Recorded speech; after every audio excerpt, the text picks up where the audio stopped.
Hey everyone, I'm Jack. Well, I had another life event and I wanted to share this with you. In my last couple of videos, I was talking about the fact that I was dealing with anxiety and I was kind of learning to control it, learning what I felt like when I was having it and discovering what I could do to try and make it, minimized or go away completely. And I thought I had a pretty good grasp on it until a week ago today. One of the things that I didn't really discuss that brought on my anxiety was our work cut our hours.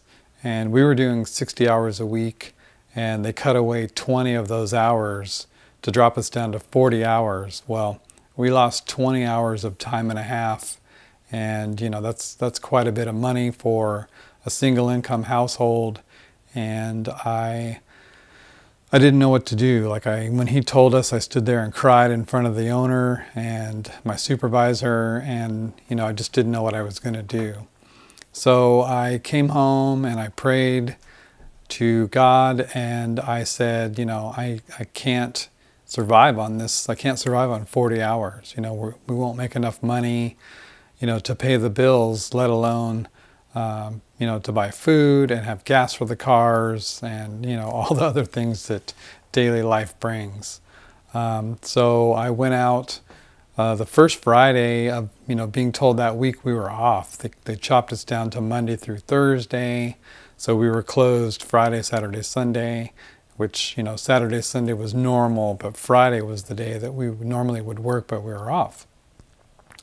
So that Thursday I prayed and I begged and I pleaded that, I needed more hours, just the bare minimum to get by. I didn't want anything extravagant, to suddenly win the lottery and have millions of dollars. My goal was to try and pay the bills every week and have gas for the cars and food.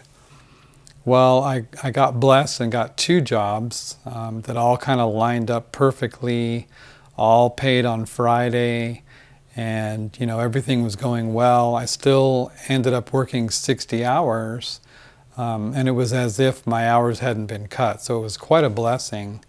But a week ago Friday, I was coming home and I had gathered all my checks and I was headed to the bank to take out money. I give the money to my wife and she pays the bills, and I started kind of stressing about the fact that this week we weren't going to have enough money, and I didn't know how we were going to get everything paid, and I didn't know how we were going to eat, even though I had actually made a little bit more than normal, and I was able to kind of put that aside in an emergency account.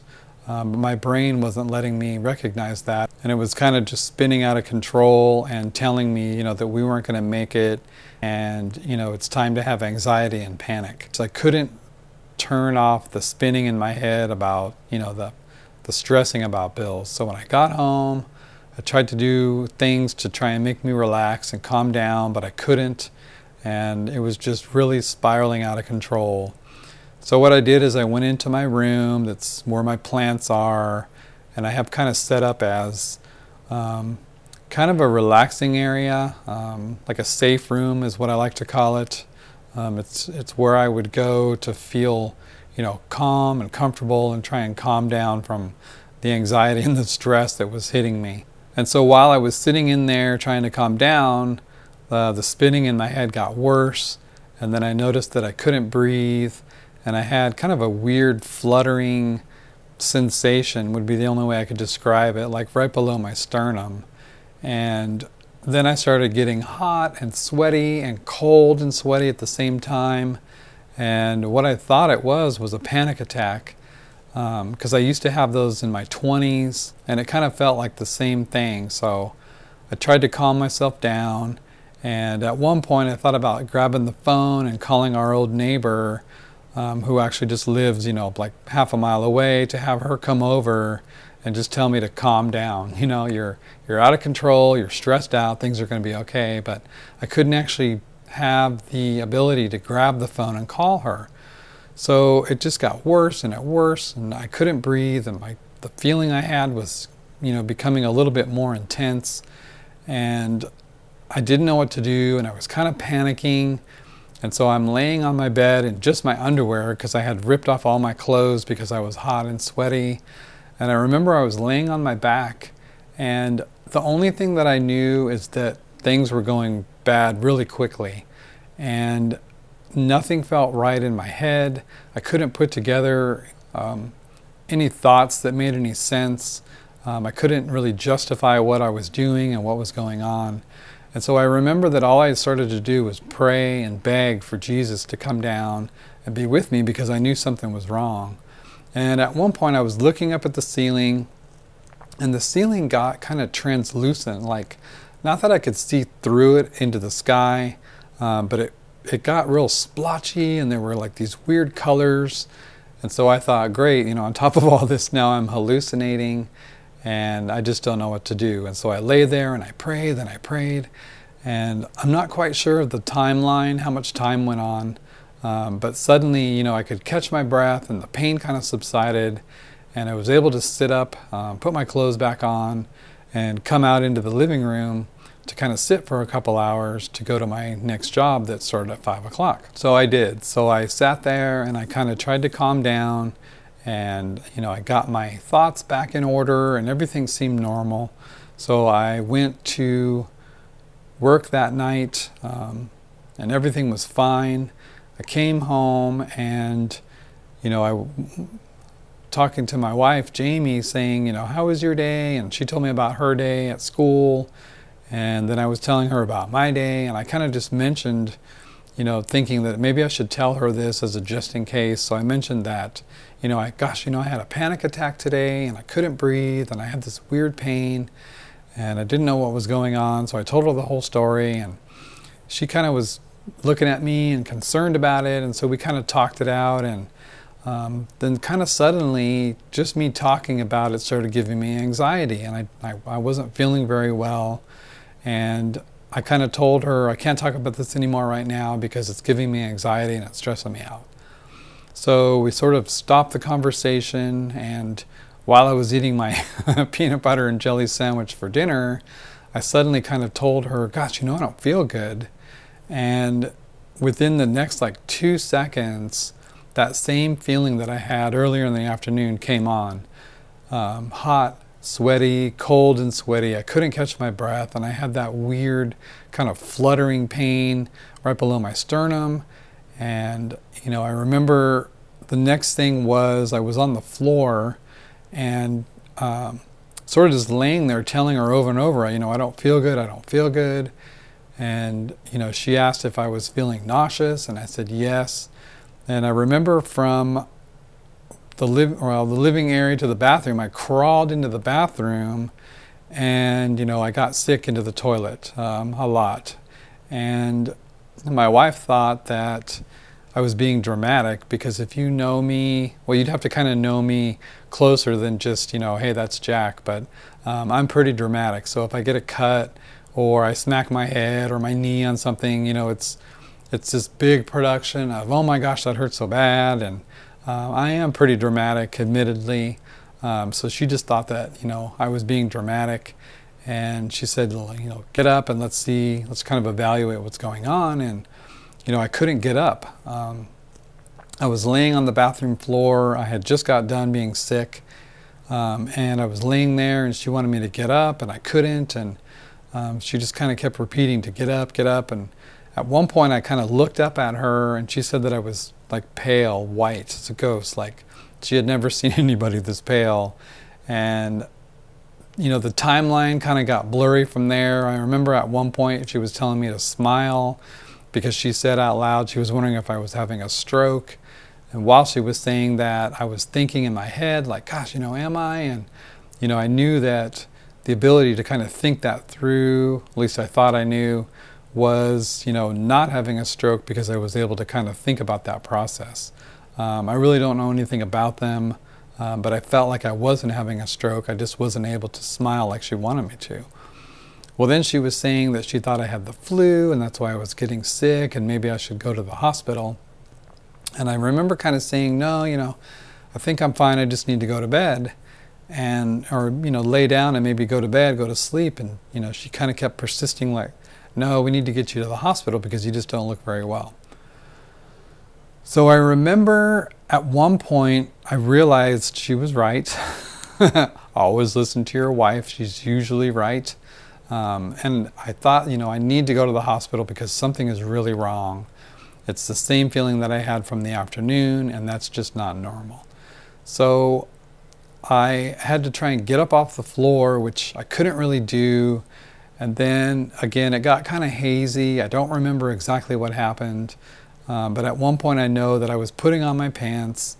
I put on my house slippers. I put a coat on and then, got in the car and she took me to the hospital. Well, all the way there, I was having this weird thing. I couldn't breathe. I couldn't catch my breath. I had this weird pain. I was feeling nauseous. And so we get to the hospital, and the ER where we go they have you walk through a metal detector. There's a security guard there. You have to empty your pockets and so on. So I did all that, then I got through the other side, and I remember going through and the alarm going off, and I just didn't care. I wanted to be seen by a doctor, and I didn't know what the heck was going on. So when we got to the next check-in station, my wife had told the lady, just because of the way I was describing things, she said that I had chest pain. So she took all the information, my insurance card and all that, and I went and sat down. And then probably like 2 minutes later, I got called to the back right away, and I got seen by a doctor, and he was kind of going down the road of pancreatitis because of the vomiting and the location of the pain that I was having. And he kind of pushed, right below my sternum, and he asked if that hurt, and I said yes, very much so. And so he kind of was leaning towards pancreatitis. It seemed like a viable diagnosis to me. But as the night went on, I was still having these pains and I couldn't breathe. And it was kind of late into the night that he ran some blood work, and the results came back with my heart enzymes elevated. So normal was 0 and mine were 0.45, which, it's not really that high, but they shouldn't have been 0.45, they should have been 0. So then he was kind of going down the road of it could be my heart. And so then, things kind of progressed from there. I had an x-ray, I had thoracic chest ultrasound, and I had a CT scan, and all those things combined showed and told the doctor that it was something with my heart. They ran an ECG, they didn't really see anything, but they thought that something was going on with my heart. So I was scheduled to have a heart catheter, which I really didn't know what that was. I know that they go in through either your wrist or your groin, and they go in with a scope-like thing, and they kind of look around in there, and that's really all I knew about. But I was scheduled for that kind of late Saturday morning, early Saturday morning, late Friday night, depending on how you look at it. But there were circumstances that kept me from having the CT. I felt like I couldn't sit in that tunnel thing while they did it. My blood pressure was kind of tanking, and they were concerned about that. So kind of fast forwarding the story to Saturday morning, they did the heart catheter, and they went in, and it turns out that I had 3 of my arteries of my heart blocked. One was blocked with some plaque and a blood clot, and it was like 90-some%. I don't remember the numbers, but it was high, like 95, 98% blocked. One of them was, I think, up in the 80% block, and the third was, I really don't remember that number at all, but the block was not enough for them to do stents, and so they decided that they needed to put stents in my arteries of my heart. So they put in 2 stents in the 2 that they could. One of them, like I said, they could not put a stent in, and I guess at the time, and even right now, it's still blocked. And so basically that long story is just to say that I had a heart attack. So I had the kind that does not show up on ECG, and it doesn't actually do any damage. So I was really lucky with that there's no heart damage. And as of Saturday morning, having those stents put in, I don't have any pain. I don't have any shortness of breath. The only thing that I have is I get tired really easily, and that's supposed to go away with time. So it's been a week today. Looking at the clock, it's kind of almost about the time where I had this. So I'm, I'm having a little anxiety about that. I think today, before this video, I was sitting around kind of feeling sorry for myself and not really knowing what to do. And I decided that I needed to kind of sit down and talk it out and, get over this, not PTSD, but to get this out and, let people know that if you have something really strange going on, don't do what I do or do what I did and, figure, well, I'm just going to go to bed. Like, go to the doctor, go to the hospital. Because I never would have guessed this was a heart attack. It felt like a panic attack. It felt like anxiety and stress, not a heart attack at all. It's not like what you see, for me, it wasn't like what you see in the movies where you're grabbing your heart and you're making these grunting sounds and then you fall down onto the ground.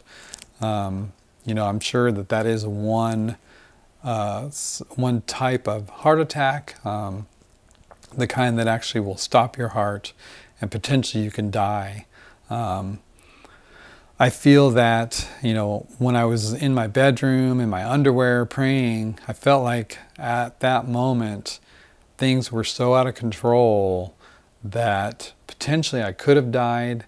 And I think for sure when I was in the hospital late Friday night, like 3-4 o'clock in the morning, there was a moment where I was convinced I was going to die. I felt so bad. And Jamie took a picture of me to kind of update on Facebook what was going on.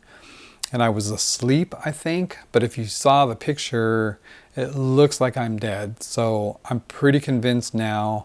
I know I know what I would look like dead. And looking at that picture, it's not very comforting. So if you have something weird going on, go to the hospital. So Saturday, when I kind of was in my room, I was in the ICU for a couple of days, and I kind of suddenly realized at that moment, like, gosh, my life has just changed. I need to change my life, change my diet, change, everything kind of about me to not be who I was before. So who I was before was a person that, I needed to work as many hours as I could and try and make as much money as I can to make sure that we pay the bills, can buy food, gas for the car, to get my wife to school. She graduates in May and is going to get a teaching job in August. And my main goal was to provide for that. Well, that hasn't changed. Like, I still need to make sure that she has gasoline to get to school and food so that we can eat to nourish our bodies. But what had to change was the amount of hours that I worked. So I had to give up my Friday morning job, and a Saturday job that I have to give that up too. So now I'm only going to work Monday through Thursday during the day, and then I have a Monday, Tuesday, Wednesday, Thursday, Friday night job as a server in a restaurant, and then the rest of the time I just had to give up. So doing that, it scares me, it gives me anxiety that I have to deal with, but I can't put those many hours into work anymore, and I can't do that to my body anymore, and I've had to change my diet. I think one of the biggest factors that led up to all this, well, not one of, I'm sure it was a bunch of different things, but my diet was horrible. I wasn't eating right and I wasn't eating enough.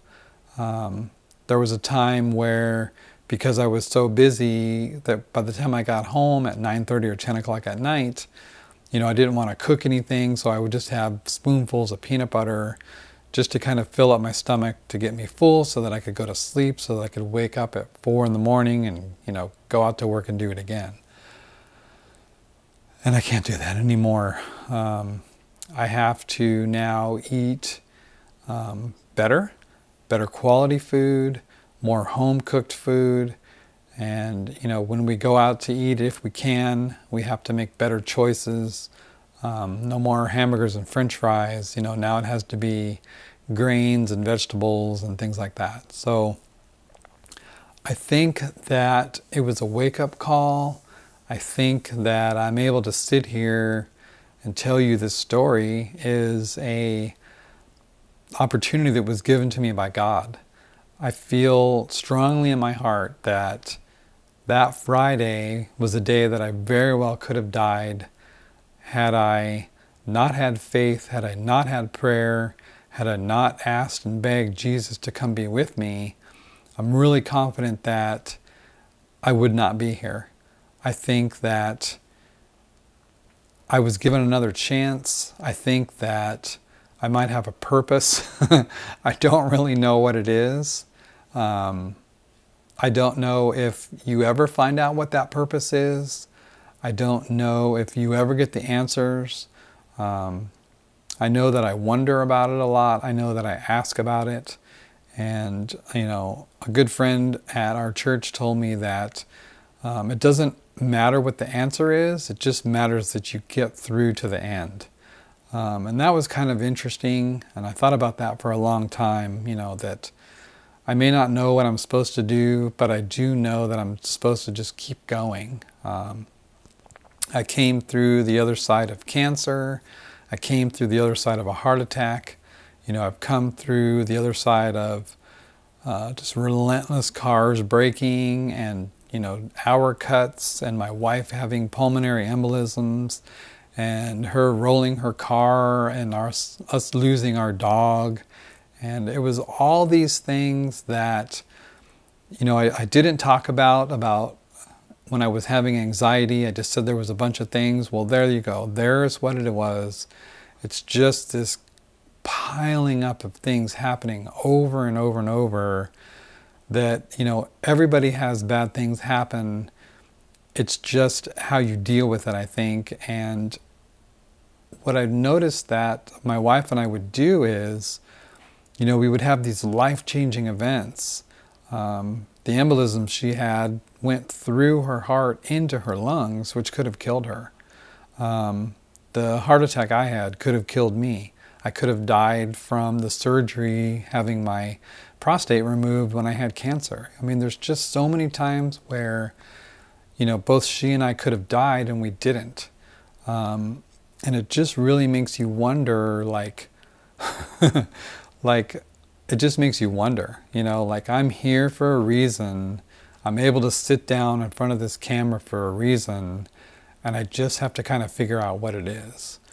So for now, I have to change my life, change my diet, and just try and be more calm, have less anxiety, and, be kind to people, and, accept the blessings that happen. There's little ones, there's big ones. There's, for me now, waking up is a blessing. Every night now, since then, I kind of lay in bed and I think, gosh, am I going to die tonight? Am I going to be able to see my wife in the morning? And, last night I woke up 2 or 3 times stressed out about it. And, so I didn't get very much sleep because I was too worried that I was going to die. So I think that it takes time to get over major events. And I think that prayer can help you with that. I think that having friends close by can help with that. If you're plugged into a church, I think that helps. Talk to a pastor, tell your friend, tell somebody the things that you're going through, because what I discovered is kind of keeping it bottled up is it's not healthy for you and it doesn't feel good. So part of, I think, me making this video is getting it out there, is, getting off my chest the things that, I didn't really want to talk about before, and, getting it out there and just letting it go because it's too much. So what is my purpose? I don't know. I really don't. I know that I'm thankful to be alive. I know that I'm happy that I have Jesus in my life. I know that prayer is very comforting. I know that God loves us. And I know that there are friends and family out there that love me. And I think that's ultimately what matters, is having that group of people and having a relationship with God that can help you through really anything. Life events, little things, like flat tires, things like that, or, massive life-changing events. I think that is the basis of what it should all be about. And so the heart attack has really changed my life. It's really changed my attitude. And it was a really long story. And if you sat through all of that, congratulations. I commend you. I know that sometimes I babble on, and sometimes my thought process gets chopped up. But that's just part of how my brain works. And through the magic of editing, I can make it seem a little bit more straightforward instead of kind of being all over the place. Well, I hope in some way that you enjoyed this video. If you did, click that thumbs up for me, and by all means, if you didn't, you can go ahead and click that thumbs down. That's fine. Subscribe if you haven't already to see more videos. And until the next time, thanks for watching.